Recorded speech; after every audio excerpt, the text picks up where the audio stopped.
வணக்கம்.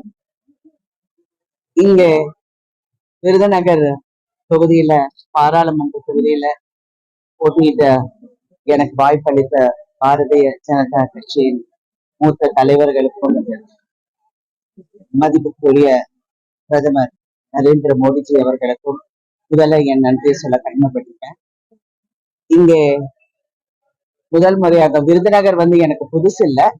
இருந்தாலும் இங்க ஒரு வேட்பாளராக இங்க நின்று மக்களுக்காக நல்லது செய்யறதுக்கு இங்க எனக்கு ஒரு வாய்ப்பு அளித்த அனைவருக்கும், என் சொந்தங்களுக்கும் நான் நன்றி சொல்ல கடமைப்பட்டிருக்கேன். வெற்றி ஜெயிப்பு வாய்ப்பு கண்டிப்பாக எங்களுக்கு இருக்கு என்ற நம்பிக்கையில நான் இங்க வந்திருக்கேன். அரசியல் எனக்கு புதுசு இல்லை. இருந்தாலும் இந்த வாய்ப்பை சிறப்பாக செயல்படணும். அதாவது நாங்க ஜெயிச்சிடுவோம்னு சொல்றது ரொம்ப ஈஸி. வேலை செய்யணும். அதுக்காக தான் இங்க வந்திருக்கோம்.